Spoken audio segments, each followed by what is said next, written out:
Hi, welcome to my chess channel on YouTube. Thank you for visiting it. I do appreciate it.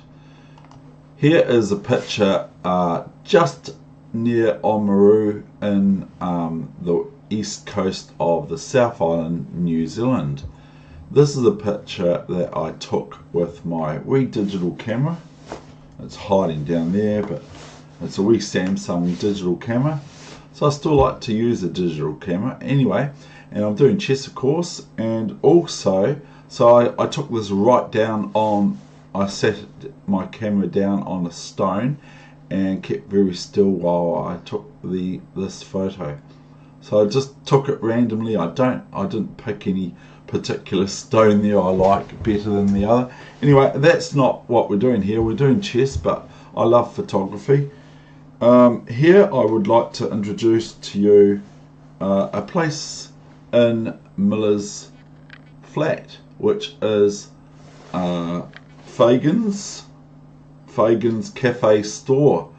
Now, I used to work actually there, and that's been there since 1882. Now, 1861 is when Gabriel Reed found gold in Lawrence, I think. Gabriel's Gully is where he found gold in 1861. So this is 21-year-old from then. It was 21 years after that. And that's a cafe store. I had a coffee there and my mum and I went to Roxburgh, and so that's where I got my haircut from, is the Pit Stop Barber. Okay, Pit Stop Barber Shop, and that's the owner is Shirley. Okay, Shirley is the owner operator. I had my hair cut there, and she was quite reasonable, and I didn't mind paying for my haircut. I thought it was a really pleasant time. And she said to me something like, "Do I need to get a selfie?" And I thought, "Are you famous?" I said to her. No, just joking. But anyway, no, fantastic place. Both those places were well worth my trip with Mum and my MX-5 to Roxburgh last Friday the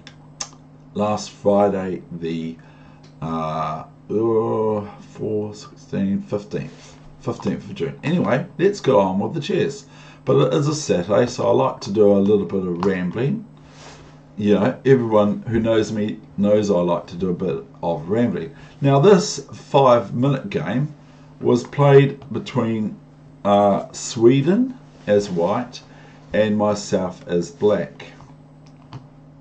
So the All Blacks are the All Blacks, the black people, the black pieces are the All Blacks from New Zealand, of course, and I'm playing Sweden, and their rating is over 2,000 on chess.com. Here we go. This is a 5-minute game, and this ends in Zugzwang. Zugzwang, and I think I'm saying that reasonably right according to how the Germans like it spoken, but I'm probably wrong. I used to call it Zugzwang, so I've changed it a little bit since then.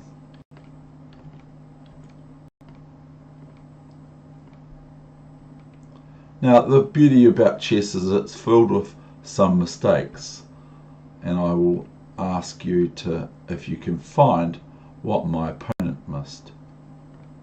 Now, this is quite good. I think it's quite good of white to do this for me, to take my knight on d7 and allow me to develop my bishop. And they've moved this knight 3 times, and I've only moved my knight and bishop once.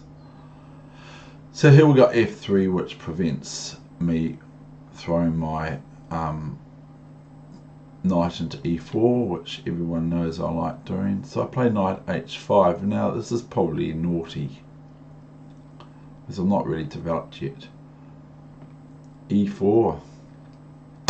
Okay, bishop e6. Now, what's wrong with this move that I discovered after or post playing the game, which is just played today, the 23rd of June, Saturday.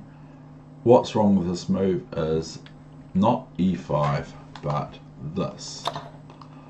Now, I do not want to go into whether or not it is good or not for black or white, which I'm saying it's good for white. After bishop here, I have this to deal with. Okay, so I lose a piece. And similar, if I play rook f5, I have g4 to contend with, and I'm going to drop a piece as far as I'm concerned. That's all there is to it. So I might be able to generate some sort of counterplay, but I don't know. Maybe rook here, bishop here, and I might have some counterplay on the white king side. But really, a bit sad really that I saw that, and that this is the game for today. So now we go down the main line, which I'm not really wanting to concentrate on that too much, if you understand what I mean. I play g5, a move that NZer would not probably say is a good move. Rook b1, okay, we know what you were doing, white. So I go f4, and I know I'm going to meet g4, and I go knight g7 to b4, a6, a4. Yes, we know what white's doing, and white knows what I'm trying to do. Queen d7, b5, clunk clunk, h5. Now probably it would be no good for white to take on h5 here, gh5, because I would have a position that I would quite like. I'd quite like this for black, even though it's probably no good. I'm going to be thinking of doing things like this, and king up, and rook across here, and banging down here, like just throwing everything at white's king. Plus I've got, if I want to, I can swap off this white squared bishop of mine, which is my bad white squared bishop, but in this case black sees that white's white squared bishop ain't that great either, isn't that great either. Isn't. Same thing. Okay, so that would be no good. h3. Now note these pawns here. These pawns cause a little bit of these pawns are on the white squares in the weak sort of position for white. Do not aid them later on in the game, which when you're able to, which is any time from now on in, you can look at the pawns and you can say, well, what's this going to be like in the end game? What are these pawns going to be like in the end game? I play c5. I don't want to allow white to open their b file where the rook's sitting, so I play c5 to evade capture of c6 and white to have a sort of a siege on my b file with their queen and rooks as well. So here comes queen b3. I take the pawn, might as well. Knight e2, make white fight to get it back. Bishop c5, threatening of course d3 check, which with the bishop discovery check, d3 and de2, taking the knight, or bishop c5 takes the knight on d4 if the knight goes there, just to be difficult, or anything else. So anything else, quite like bishop e3 here, I would just take the thing, of course. So I'm just being a bit silly. Okay, queen d3, rook a2. Now I was thinking after the game, but it's actually quite good what happens for black. I was thinking of playing here after the game, but then I thought, well, then my opponent would just play bishop b2, wouldn't they? Bishop b2, but it might be okay. But I'll play rook a2, and here white could just take the pawn, I think. I don't know if there's anything wrong with taking the pawn for white. White doesn't. White plays king h1 to relieve future pins on their piece if they take it back on d4, the pawn. I play rook a8, doubling up, rook f a8. Okay, bishop b2, and here I do something a bit spectacular but probably crazy and mad, as I play rook a8 to a3, thinking I don't want normality, and I can see there's a nice posse for my existing rook to sit on here, sort of thing, or whatever I thought. I don't know, can't remember. Bishop a3, rook a3, and here we've got queen d2. Now if queen c2, then I would just play b6, and here I'm threatening here, and if the knight tries to stop this move here, or not that of course, but if the knight tries to stop here the d3 move, then I can just play rook c3 or rook e3, but I'm not saying this is any good or anything, I'm just saying I really enjoy this. So this would be the threat after b6 of d3, the next move which white would have to look out for. Queen d2, and now got d3. Now this looked quite good, but it sort of disturbs my position a wee bit. Bishop e3. Now queen b4 I thought afterwards as well, so I make quite a few mistakes in this, which is all what chess is about, is I can play this, but I might have been best to not have, if you understand what I mean. Rook a8, d4, knight c5. White's helping me to get rid of their really only active piece, really. Their bishop is really sad, their white squared bishop. I play queen d5, 96 now, 96. Now the queen swap is offered, and it might be okay, but I don't. I can probably play queen e5 here. I don't know why I didn't. There's no reason in my mind why I don't play queen e5 here, but I didn't. I played queen d7, b6, king g7.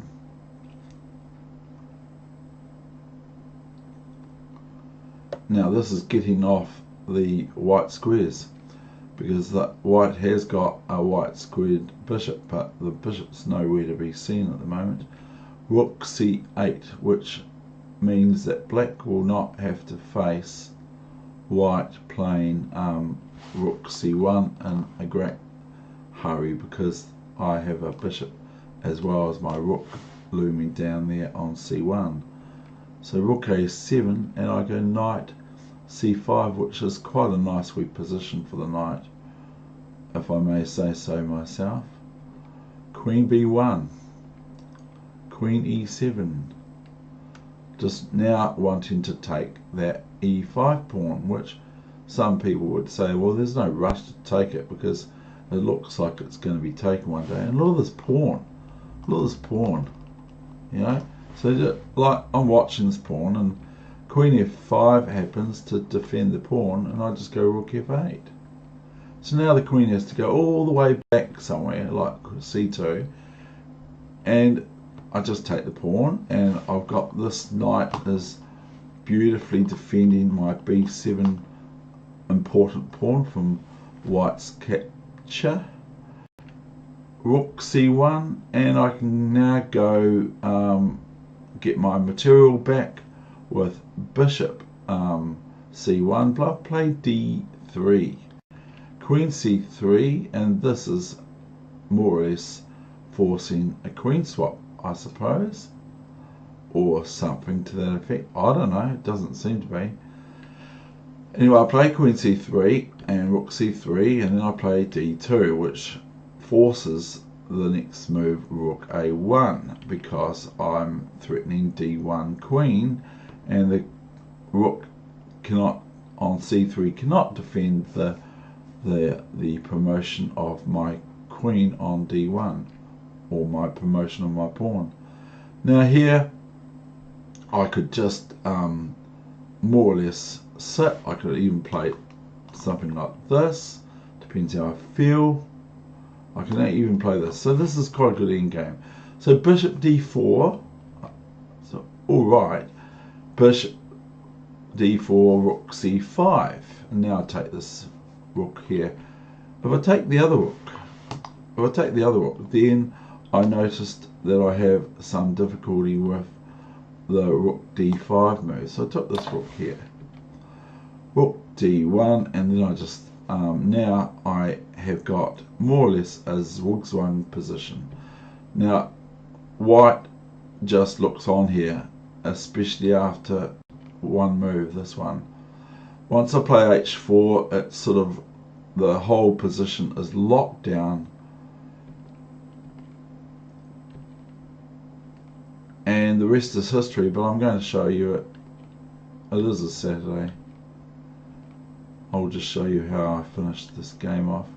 Now here I could play just king c2 and it would be really end of the game, but I play bishop b6 first because I'm now defending the pawn on d2. I'm very mean, actually. It's not very nice. Bishop e3, king c2, and my opponent resigned at this time. Okay, so that's the game for today, and I hope you enjoyed it. I'm pleased that an old guy like me can still play some good chess, or relatively bad chess as well, because I mean, as I've shown you, anyone better than my opponent today would have ended up winning a piece very early on in the game, and I probably would have been crying. Okay, thank you very much, and for those who like to see things backwards, here we go.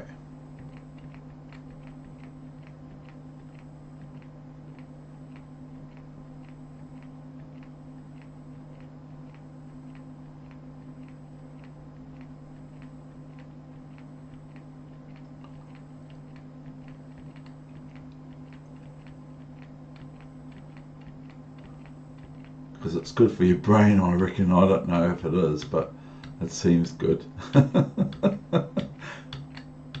think it's quite funny.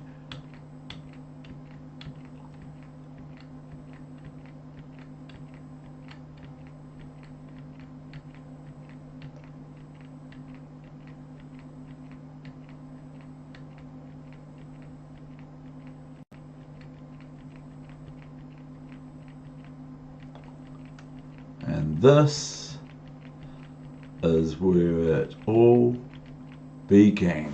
Thank you very much. I hope you enjoyed today's session. See you next time on The Muppet Show with David Weegenaar, over and out. And as it's a Sunday tomorrow, anyone who knows me knows that I don't do sessions on Sundays for obvious reasons. Thank you.